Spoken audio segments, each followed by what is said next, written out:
Do not stand at my grave and weep.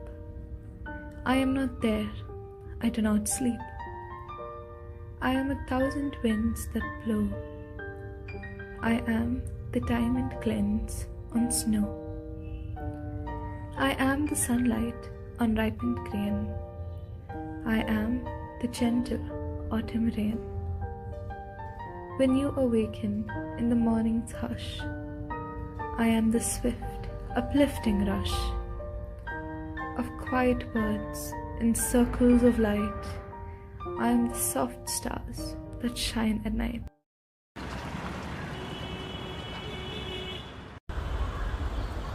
ನಿಮ್ಮ ಹೆಸರು? Sir ನಮಸ್ತೆ, ನಮ್ಮ ಹೆಸರು ಲೋಕೇಶ್ ಅಂತ. ಏನು ಮಾಡ್ತೀರಾ? ಸರ್ ನಾನಿಲ್ಲಿ ರೈಟ್ರಾಗಿ ಇನ್ಚಾರ್ಜ್ ಆಗಿದ್ದೀನಿ. ರೈಟರ್ ಕೇಸ್ ವರ್ಕರ್ ಇಲ್ಲಿಗೆ. ಇಸ್ 24 acresಗೆ ನಾನು ಇಲ್ಲಿ ಕೇಸ್ ವರ್ಕರ್ ಇನ್ಚಾರ್ಜ್ 4 months ಆಯ್ತು ಇಲ್ಲಿ ಬಂದು. ಸೊ ನೀವು ಕಂಫರ್ಟಬಲ್ ಇದ್ದೀರಾ? ಇಲ್ಲಿ ಕಂಫರ್ಟಬಲ್ ಇದ್ದೀನಿ. ಬರೋರಿಗೆ ನಾವು ಇಲ್ಲಿ ನಮ್ಮ ಕೈಲಿ ಅದು ನಾವು ಹೆಲ್ಪ್ ಮಾಡಬೇಕಿಲ್ಲಿ, ಯಾಕಂದರೆ ದಿಸ್ ಈಸ್ ಯಾವುದು ಲಾಸ್ಟ್ ಎಂಡ್ ಇದು. ಇಲ್ಲಿ ನಾವು ಅವ್ರಿಗೆ ತೊಂದರೆ ಕೊಡಬಾರ್ದು. ನಮ್ಮ ಕೈಯಲ್ಲಿ ಆದಷ್ಟು ಹೆಲ್ಪಿಂಗ್ ಅವ್ರಿಗೆ ಮಾಡಿಬಿಟ್ಟು ಸಂತೋಷವಾಗಿ ಅವ್ರನ್ನ ಕಳಿಸ್ಕೊಡೋದೇ ನಮ್ಮ ಇದಾಗಿದೆ. ಕೆಲಸ ಮಷನ್ದಲ್ಲಿ ಅವ್ರಿಗೆ ಪಾಪ ಸರ್ ಇಲ್ಲಿ ಕೆಲಸ ಮಾಡೋರು ಡಿಗ್ಗರೇ ಆಗಲಿ ಸುಳ್ಳು ಹೇಳಬಾರ್ದು. ಅವರು ಯಾರೇ ಆಗಲಿ, ಅವರು ಇವಾಗ ಅನಾಥೆ ಬಾಡಿಗಳು ಬರ್ತೈತೆ ಪೊಲೀಸವರು 15 days 10 days ಸಿಕ್ಕಿ ಅವರು ವೆಯ್ಟ್ ಮಾಡಿಕೊಂಡು ಅಂಥವ್ರದ್ದೆಲ್ಲ ಎತ್ಕೊಂಬಂದು ಇಲ್ಲಿ ಮಣ್ಣು ಮಾಡಲೇಬೇಕು ಅದೂ ಇವರು ಏನು ಭೇದ ಭಾವ ನೋಡಿದ್ರೆ ಇಲ್ಲಿರೋರು ಮಾಡ್ತಾರೆ ನೋಡಿ.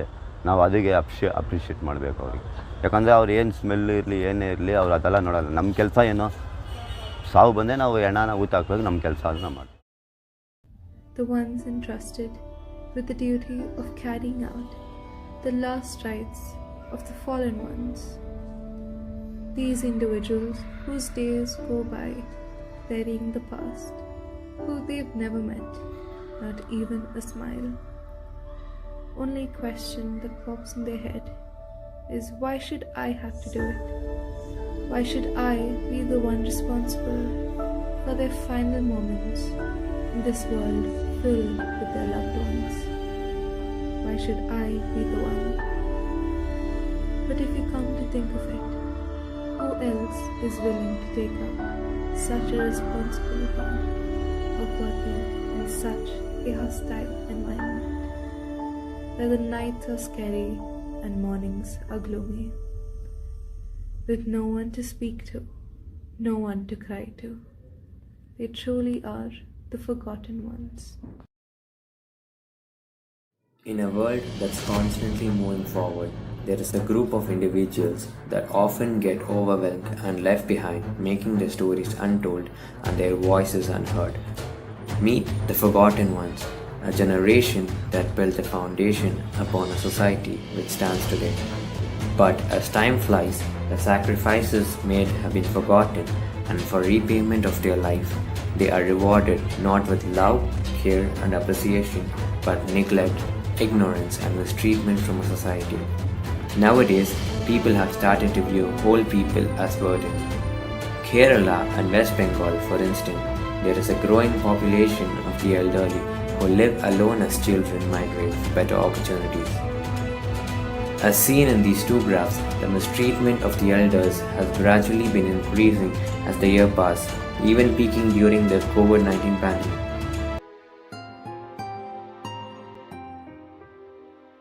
Older people should be able to live with dignity and security and be free of exploitation and physical or mental abuse. Older people should be treated fairly regardless of age, gender, racial or ethnic background, disability or other status, and be valued independently of their economic contribution. This exclusion reduces their opportunities to productively contribute to society, which gradually leads them to poverty, along with the non-profit organizations seen in the video. The Government of India is implementing various schemes and programs to provide happy, healthy, empowered, dignified, and self-reliant lives to senior citizens. For instance, the Department of Social Justice and Empowerment, Atal Vayo Abhyudaya Yojana, effective since 1st April 2021. This plan takes care of the top 4 needs of the senior citizens, that is, financial security, food, healthcare, and human interaction. It also includes the facets of safety and the general well being of the elderly. Another scheme is the Indira Gandhi National Old Age Pension Scheme. A monthly pension of Rs 200 is given to the elderly aged 60 to 79 years belonging to the BPL category. The pension increases to Rs 500 per month upon attaining the age of 80 years. Even we ourselves can help include our grandparents in society and our families. For example, sometimes even our grandparents are neglected and ignored. We should make the effort to interact with them in person or virtually and show them our affection. Another one is intergenerational activities. Encourage interactions between different age groups. This can assist them in connecting with the digital world and understanding how this new generation works, preventing them from feeling outdated. Exclusion can affect diverse groups of individuals in different ways.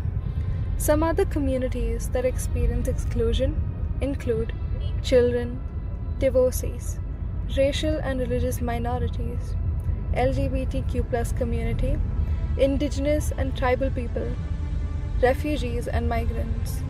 In conclusion, the exclusion of various communities remains a persistent and multifaceted challenge that demands collective action and a commitment to social justice. Whether based on factors such as race, ethnicity, gender, disability, or socio-economic status, the marginalization of communities is detrimental to the principles of equality and human dignity. Addressing exclusion requires not only the removal of discriminatory policies and practices, but also a broader societal shift towards inclusivity. By recognizing and celebrating the richness that diverse communities bring to the tapestry of society, we pave the way for a more harmonious, resilient, and interconnected global community. The journey towards inclusion is ongoing, requiring ongoing dialogue, education, and a commitment to uphold dignity and the fundamental rights of every individual, regardless of their background or identity.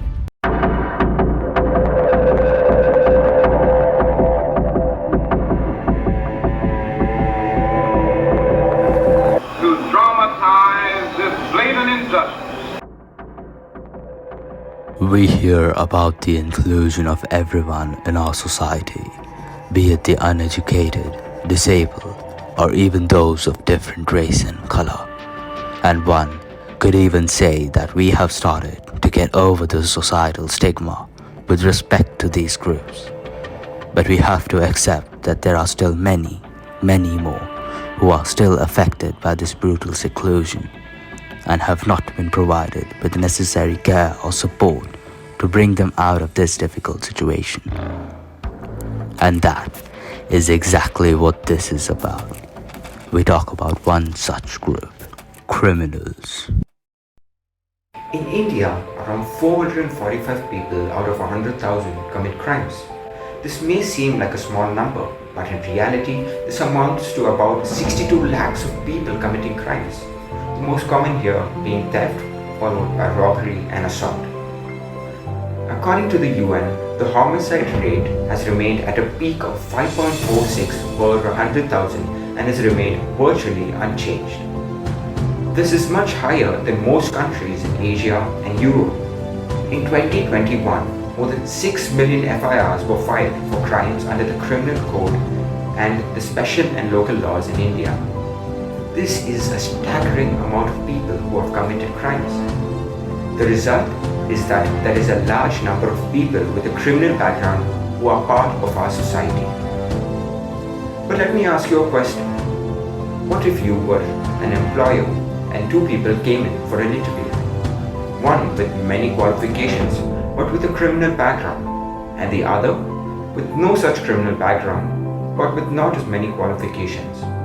Who would you hire? This question is hard for most to answer, but let the numbers do the talking. over 67% of ex-criminals have faced discrimination and about 61% face stigma. This shows that a person who has been convicted for a crime, guilty or not, has an extremely hard time to fit back into society, especially in a country like India. The outcome of such social exclusion is that affected individuals or communities are prevented from participating fully in the economic, social, and political life of the society in which they live. It is common for the release of prisoners to be more severe and painful than the prison sentence itself. They face distrust, rejection, and exclusion in society. In India, some of the prisoners face unique obstacles such as lack of housing, transport, food, and even support for rehabilitation. Some of them work in small jobs, barely earning enough to get a square meal. Moreover, prisoner families are hesitant to add such a person back to their household. They would rather cut off ties than face the social stigma that comes with having such a family member part of their life. Majority of the inmates have trouble obtaining work after their release. A considerable number of former inmates have low educational attainment and work experience, as well as health issues and other personal qualities that make them difficult to hire. These are only a few of the issues that these ex-convicts face. What can they do to improve their life and overcome these hurdles? The truth is, in a developing country like India, they are left to fend for themselves, facing these hardships alone. With no one raising proper awareness about these issues in our society, they have been blissfully ignored and forgotten in lieu of the so-called bigger issues of society. They turn back to their own ways, and this is the beginning of recidivism. This is a big word used to describe a person who repeatedly commits crime. The main cause of this is the lack of education and even poverty.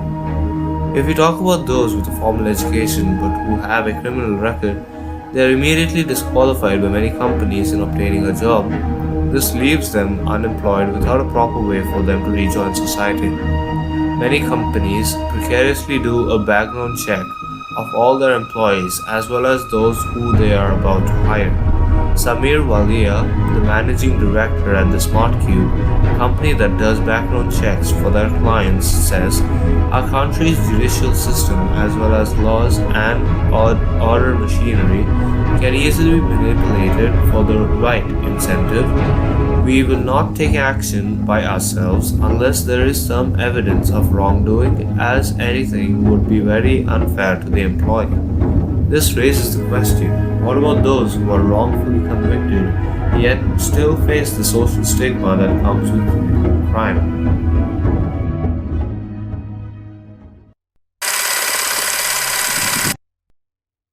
Father Stanislaus Swami, popularly called as Stan Swami, a Jesuit priest from Jamshedpur Jesuit province, was arrested by the National Investigation Agency on the 8th of October 2020 at 7:30 p.m.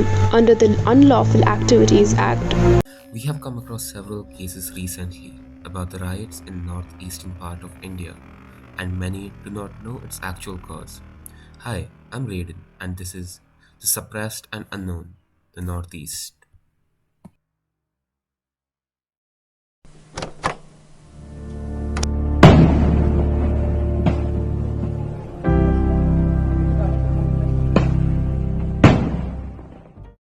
Due to the insurgency between the people from different tribes, situations like the Manipur incident come up.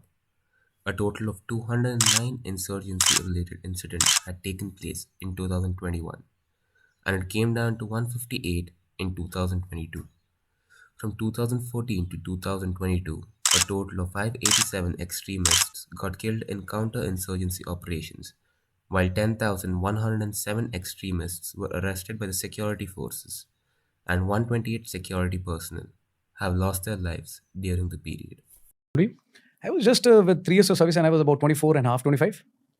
So when I landed up there, I was told when I interacted with the civilian, they asked me, "Are you from India?" So there was a actually setback. I think I'm in India. He said, "No, sir, आप India से आए, हम मणिपुर का आए हैं." What does it mean? You don't consider yourself to be part of the... Why do these insurgencies occur? The roots of insurgency in the northeastern region are embedded in its geography, history, and a host of socio-economic factors. 98% of the borders in this region are international borders, pointing to the region's tenuous geographical connectivity with the rest of India.